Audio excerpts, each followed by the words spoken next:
Computer. Cool. Right, guys, hope you're all good. After a little bit of a technical issue, which I always seem to have when I try and do these little catch-ups. So the common denominator is me. And yeah, so myself and Marie are gonna basically just go through some of the journey to her record that was set earlier in the summer.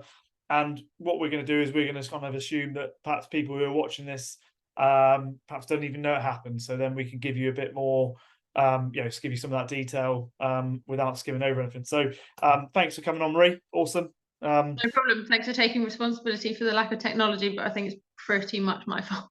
That's all right, it's all good. So let's get right into this. So like in terms of not the actual record, because obviously we'll come to the numbers, we'll come to the time, we'll come to the detail around that perhaps a bit later on. But what I always think people are quite interested to know is perhaps not where the record idea started, but maybe where you started in the industry, just so that for the person who's just starting out, obviously you don't wake up on Monday morning and think, I'm going to become a shearer and a world record holder in the same week.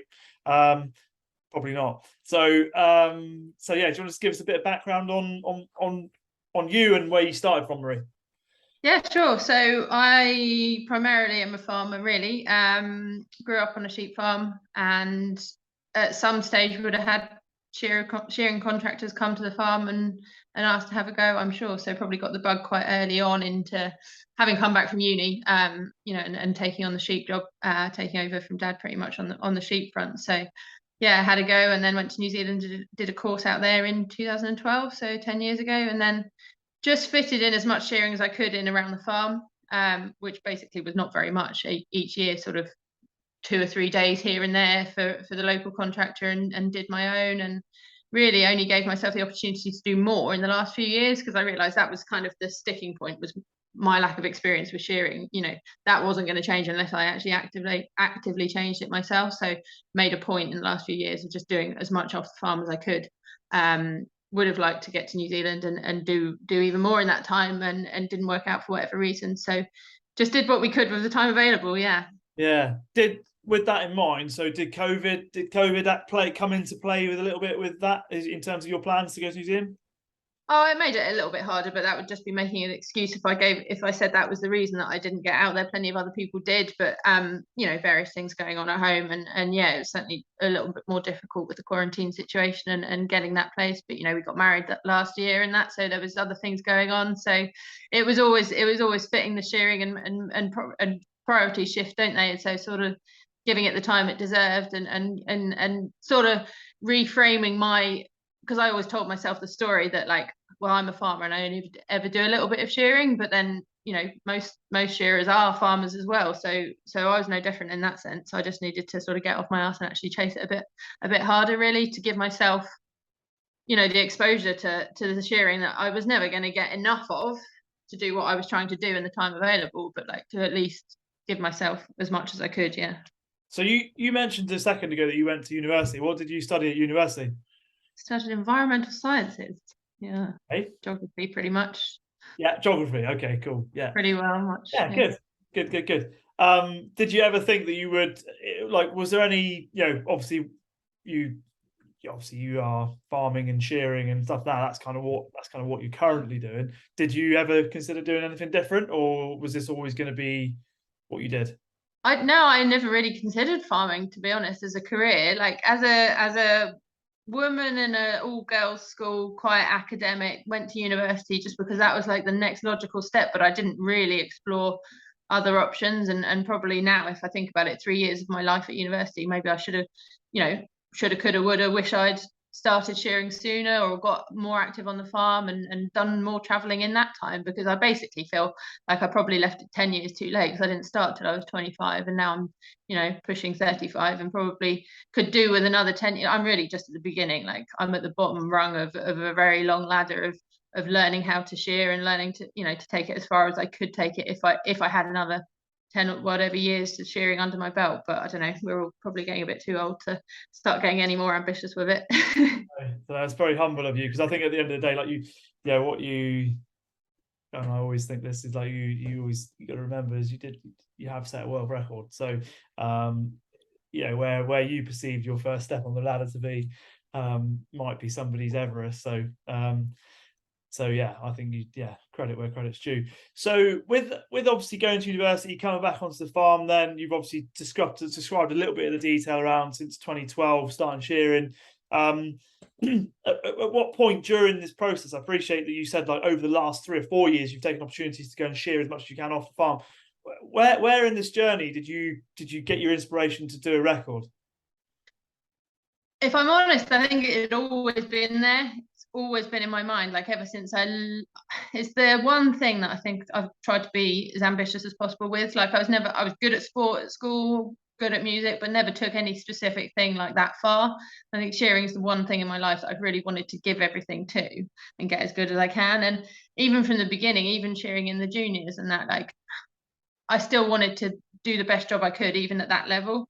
And I think I was very aware that I didn't do enough shearing and did a whole lot less shearing than a lot of other people that were doing it full time. And I think I was trying to give myself a bit of advantage. So I started training in 2015. So the local gym and the chiropractors and that, like I joined them in 2015. So oh God.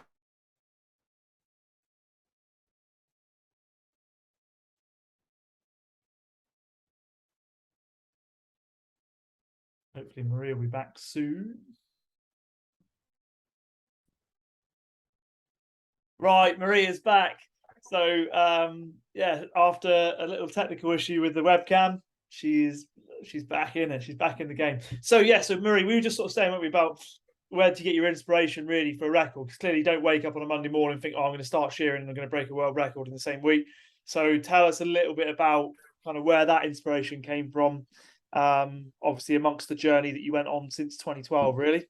Yeah, sure. So I mean, I started training in 2015, like just because I was doing the shows and I knew that I'd need some sort of advantage, because I didn't do that much shearing. Like I wanted to keep fitness and nutrition right, so that I felt like I could go to those shows and be on an equal footing to the rest of them who were shearing more. So I started the training, and like I think the record had always been in my mind because I knew it would be possible if I committed to it and put myself in that position and was around the right people. And then like obviously 2016, Matt did his record. Rolly did his. Matt probably hasn't still forgiven me for not being at his. I was driving a tractor and watching it on the live stream, and like I knew I should have been there, because not just like to be there to support, but also like because I knew at some stage it was something I would quite like to do myself. So I definitely, like, you know, we were all massively inspired by that, and then the records have gone on in the UK since then. And just being aware that, you know, there wasn't an 8-hour record for youth for women. Kerry Jo's was incredibly inspiring, the 9-hour, and that was always a driver. Like we always use that as a benchmark. And yeah, I wasn't hitting the times on the day, unfortunately, to be in line with that, but that tally was always there to be chased, and that was what sort of drove me through this whole season, was like getting those times. So yeah, we didn't end up doing it on the day. That was, you know, a lot of, I take full responsibility for that. But yeah, the record, you know, you're surrounded by the right people. You know, I'm a very small fish in a big pond, but luckily, you know, if you have an idea and you say it to the right people, they'll lift you. You know, it's awesome how that journey can be propelled and like elevated just by talking to the right people, you know, yourself included in that. I think it's interesting actually. So like I was actually chatting at the weekend to a couple of guys who I coach in New Zealand, and one of them is a particularly well-known shearer, and he said he's drawn inspiration from people that he's inspired, and he said it's pushed him on again, because what's happening is that, like, so he's inspired somebody to try and bring themselves up a little bit, and in doing so he's found himself being pushed up a little bit by that person. So actually something you said just earlier on about like not necessarily being in the crowd to watch Matt, but basically being a sport, when you watch the video clip of that record, if you look around in the crowd, and I often do because I'm a bit weird and I watch that video quite a bit, I'm probably responsible for like 100,000 of the million views. When you watch that video, you look around in the crowd, there's a lot of people that were in that crowd that have been inspired and gone on and done stuff since. So I think what you probably don't give yourself credit for is actually, because you don't know right now, because it's too early, you don't know quite what the effect is going to be. And you're already kind of seeing it a little bit, because people are going to start trying to do, like, ladies are going to start doing more women's records. Yeah, what you've done is you're going to be like the catalyst for this. So actually, it's a really exciting time for women in sport. Would you agree? Not just shearing. Yeah, 100%. And I will stand up and be proud of that, actually, because I know, yeah, it might have only been 370 or whatever, but what that looked like to a lot of people was someone that was gutsy enough to you know their own limitations and have all of that on board, but still get up there and do it anyway, and be brave enough to sort of set a standard for other people to follow. And especially from outside of the shearing community, like, it didn't really matter to me who was on the day, because I didn't know who was there on the day until I stood up at the end. But like, my cousin comes from outside of a shearing community, but she is already, like, in the last couple of months since then, has driven her own ambition to do her own stuff to the best that she can. Like, she's got much more inspired about her own, and it's completely separate from shearing, but there is something about watching someone stand up in a public sphere, and it's kind of a, if you've got the opportunity to do it and you've got the guts to do it, then like, it's almost a bit of a duty. With shearing, we get a lot of bad press, and farming in general, like, if you've got the ability and the platform to be able to say something positive about it, and people are actually going to listen and respond positively to it, then take it, because we need all the help we can get in this industry to like say something good about it. And all these records, like, it's awesome to see. There's a lot more coming, and definitely, like, Amy's already put herself forward to do my record in January, and I hope to be able to fly over and be there to see her do it, because it's just one thing leads to another, doesn't it? And as soon as you start like contributing something positive, it's going to lift someone else up. Yeah. And then, like you say, the whole industry benefits. So if I can do a little bit towards that, then that's awesome. Yeah, exactly that. It's a ripple effect, really, isn't it? And like you quite rightly say, you mentioned the word responsibility. I think, like, all of us, in our own circles, whether, like you've just said about your cousin, outside of that, imagine the ripple effect that's having around on the people around her. Like, you don't know the effect you're having, because the people who are about to get impacted by you weren't even watching you. So yeah, and some of them were. It's surprising who was, like, and the fact that she shared it with a whole load of people that wouldn't otherwise know anything about shearing, and they're like, what, wow, like, that's incredible. And the tally didn't matter to them. Like, they would have been impressed if I'd done 200. So it's kind of funny, isn't it, how, like, from outside of the shearing community, just someone, being up on that board and doing their very best kind of is inspiring enough. For it doesn't matter what you do, but if you want to, like, commit yourself to something, then it's an awesome journey to go through. Yeah, it's tough and it's uncomfortable, but like, you give yourself the opportunity to do it if you possibly can, and be around the right people, because you'll never regret doing it. I would have regretted not doing it. Yep. Way more than any regrets of not getting the 400 or anything like that. I won't hold on to. I'll always hold on to the positivity and like the success of what it felt like to me. It was never about, if I'd been worried about what other people were going to think or say of what my record looked like, I would never have got up there and done it. Like, I could have talked myself out of that at any opportunity, because I knew I was in over my head. It was always going to be a huge step up, and to have people like Stu that from the outset, irrespective of my lack of shearing experience and that were prepared for someone of his caliber to like stand alongside me and help me grow through my process. And my process was completely different to his, and my process was completely different to anyone else's. But like, yeah, it's really cool to have been on that journey. So what you're explaining there, though, is that kind of giving back, isn't it? So at some point, Stuart was in the same boat in terms of he was a learner at some point, and he wanted to upskill so that he could go and do the next level. So really, it's a natural progression. So you've already done a really good job, I think, within your circle, within the industry, because I obviously watch what goes on. You've done a great job of promoting the industry, and particularly from a women's aspect as well, because I really like a lot of the stuff that you talk about, and I think that it's not a poor me scenario. It's definitely like, what can we do moving forwards? And I think you've already done that. So I think, and like you talk, go back to that responsibility, even if you look in other areas of the world, like we talk about raising awareness of certain diseases and those sort of things. So even like, Rob Burrow, the British Rugby League player, an amazing rugby player who I remember watching when I was growing up playing rugby, who I thought was an amazing character at like 5'6" and 10 stone. This bloke was playing against giants, and he's unfortunately got motor neuron disease. Now I listened to a podcast with his wife, and his wife talks a little bit about, I feel it's like my duty really, and Rob feels like it's his duty to spread awareness. He's got a platform to do it, same as you have. Like, you use that platform to help inspire other people, but also bring awareness to the industry in a positive light that it is. So which I think you've done a great job at, by the way. It was always like, I think it was always going to be a bit more than just that day, because of how it was picked up by the media and stuff. Like, I didn't expect any of that, and I didn't necessarily want any of that, but if they were going to ask to talk about it, then I couldn't say no, could I? There's only ever going to be good stuff comes out from a story like that. So fingers crossed. And what was really interesting, we talk about that wider reach, and it's quite right. Like even in the studio down at ours, like, I've had people asking me, "Oh, how did Marie do?" Like, because they're interested in people like you said who are prepared to put themselves in the ring and have a go. Like, you're in the arena, you're on the stage, you kind of like everybody's looking at you. So let's just talk a little bit about more the day. It's amazing how little. Yeah.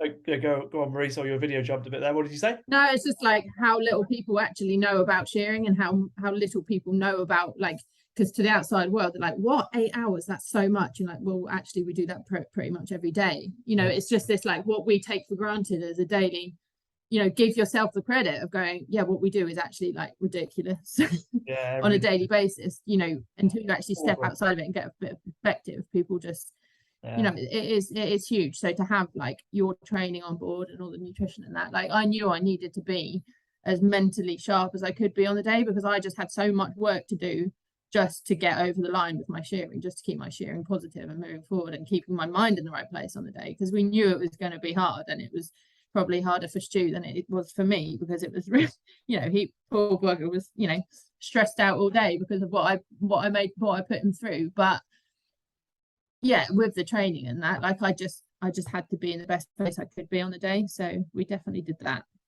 What on the actual day itself then, obviously I know because I was there, but I want you to share your perspective with the people who don't. So for you, because obviously it's not all blue skies. There are going to be times where it's tough. Like, any particular times you felt that was really, really tough? It was pretty stressful all day. Like, I think I was prepared for the fact that it wasn't going to be perfect, because I knew I couldn't get my shearing to be perfect.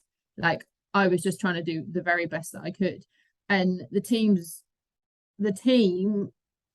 like, their experience was always going to be vastly more than mine, and their encouragement all day was what got me over the line. Like, those boys, like Ed, all of them kept just shouting at me like, this is your day, you've got this, just keep going. Like, they were just immensely positive, and that was the best part about all of it, because I really felt so supported. Like, it was hellish in the sense that, like, I think I was probably too aware of trying to please the judges. I was probably, for the first run, like, thinking someone was going to pull the pin on it, because I was just, I don't know, it was sort of terrifying all the way along, really. But when Stu came in that first break and said I'd done 94, I wasn't actually disappointed, as much as I wanted to do that 400. He said I'd done 94, and that told me everything I needed to know. I know I said to you, like, stuff what anyone else thinks, like, we're just gonna make this day mine now, and it gave me, like, just kept me going, that kind of, like, just do what you set out to do and make this the best you can. But no, at no point was it comfortable. So just quickly, for those people who are watching this, because this might well end up in wider reaches than the shearing community. In order for you to shear 400, and you mentioned you did 94, do you want to explain, like, just really briefly the format of the day?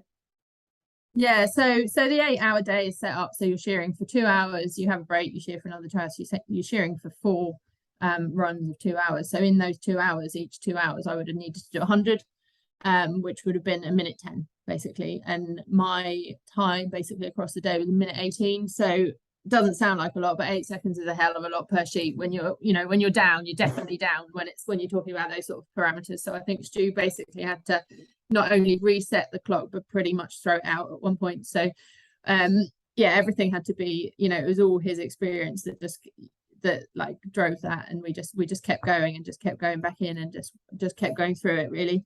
Yeah. Yeah, because we were nowhere near. So, okay, no, you say nowhere near. So on a sort of a typical day shearing, then, you know, 8 hours of shearing, you know, give people some perspective of this. How many would you normally do? I mean, I've been doing 300s, and I'd done 367 was my best tally, but that was on completely different sheep. So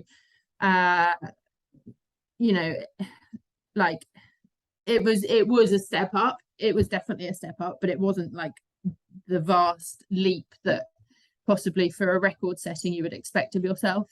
But still incredibly happy we still did what we set out, and we set the 2 records on the day. So it is an interesting one, because we had the option of either trying to break the 9 hour or setting the 8 hour, and I think for a while there we were trying to get it so that I would be pushing those times for the 9 hour, but we had to all take it, like I just had to be completely brutally honest with myself and with Stu, and it wouldn't have been fair to put the team through what, you know, to not break the 9 hour. Yeah, I would have still got the British, but the team deserves, you know, the credit of having put all that time and energy in. Like, okay, it was a guaranteed success, so in a way it was a bit of an easy option to try and set the 8 hour. You say it was a guaranteed success. For those who don't know, this is the first time it's been set. So so actually, yes, it was. If you'd have done 3, it would have been a world record. But you obviously did more. So yeah, I wouldn't have wanted to put everyone through. I mean, I put them all through enough anyway. Like, you know, it needed to be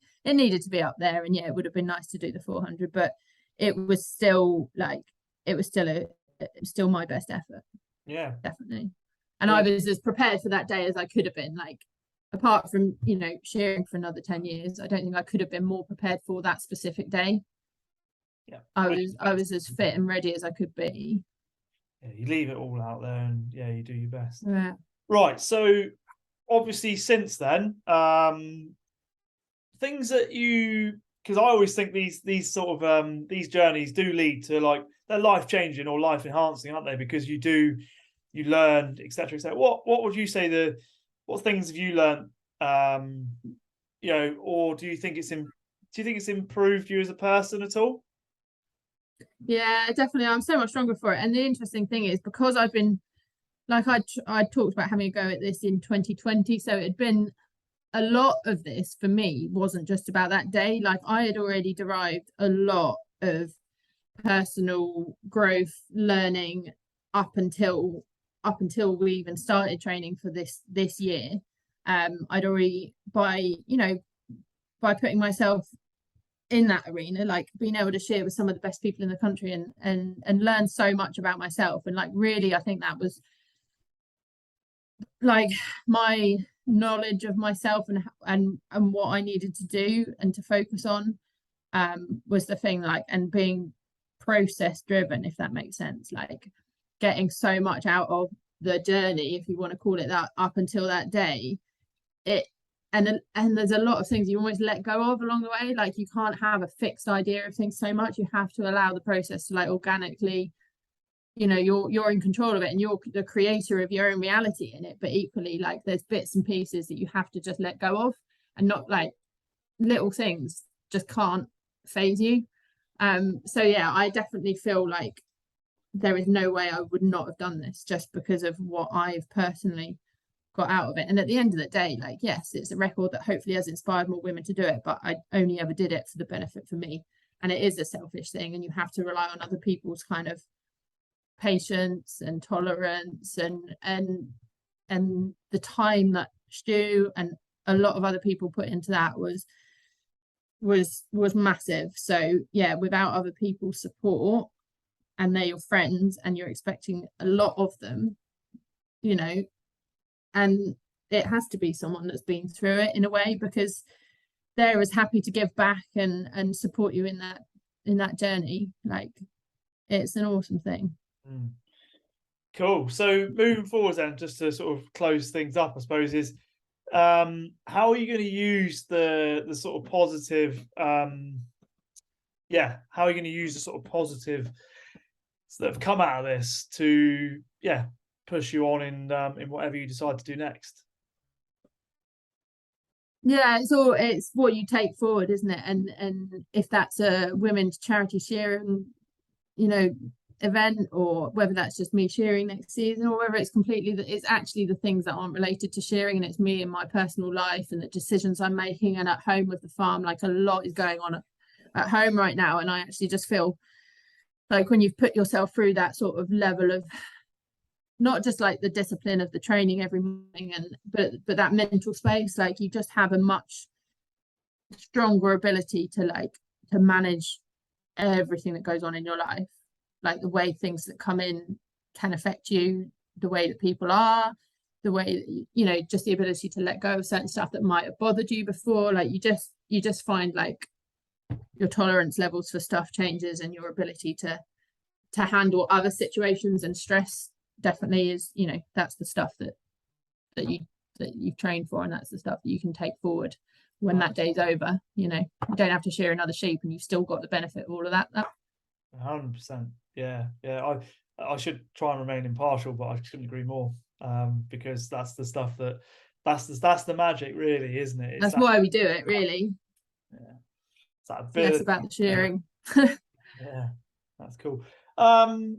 Cool. I don't think there's anything else. I think we've given everybody a little taste of kind of where you came from, where you sort of got your inspiration from, the people that have helped you along the way you've mentioned as well. And obviously we could make this another hour long if you went through everybody you'd help. So obviously I'm sure I'll probably just extend that thank you to everyone who I know was there and was there. Make sure definitely the whole team. Yeah, the whole team. I mean, there was a number, so many people you can possibly begin. Anything else you think? I mean, I always think like it's we've sort of covered the learnings, which I think is a really important thing to do. But yeah, if there's anything else you think would be of note, we'll finish up with anything else. I think we've covered most things. No, I don't think so. I'm just excited to see like these women's records be taken on, and Amy's going to give it a fantastic shot in January, and then after that, there's scope for all these women's records to be taken so much further. So excited for that. Yeah, I think it's really, as we sort of alluded to earlier, I think it's a really exciting time for women's sport. Because there's a lot more media coverage, which I think is a good thing, and actually a lot more resources being put forward. So I watched some of the Rugby World Cup, the Women's Rugby World Cup the other day. It was phenomenal to watch. The development there, obviously the women's football's getting more profile. Yeah, so hopefully that'll trickle through. Yeah, I think the thing is, we all know, like within farming and within shearing, we're very much used to the fact that women and men are doing the same job, and we don't actually, there isn't almost really a conversation to have about that anymore. Yeah. But there's still, from the outside, there's still like, oh wow, really? Like, like whether it's women farming or whatever, like there's still, it's almost like we're so used to it now within the industry, and the support is like 100% there, and but it's almost still just like a little bit challenged from the outside. So there's still a bit to do on that, but it's cool. Yeah. But I think you make a good point. Like it's a bit like actually, obviously like the sport of equestrianism. Men and women have competed on the same level for many years. Like whereas and shearing, to a degree, like on a daily basis from a work perspective, like you say, everyone does. Everyone's got the opportunity, I suppose, to what you're saying is that everyone's got the opportunity to work, in this under the same parameters. Not always the case in other sports. And in the competition, and in competitions with shearing, we compete in our grade. Yeah, on grade, not gender. Yeah, it's a unique. Well, you said equestrianism. I couldn't think of really. If someone asked me, I couldn't actually think of many other sports where it is that level, and it is a real leveler, and we're all in it together. And then that's the most humbling thing about it, is that whatever level you're at, if you're doing the job, respect's there and the support's there, and you just got to get your head down and just keep working at it. Good. Right, cool, Marie. We'll finish up there. So cheers, Matt. Today we'll hopefully any comments on this, we'll pop them below. Any questions, I'm sure Marie and I would be more than happy to help you out. Take it steady.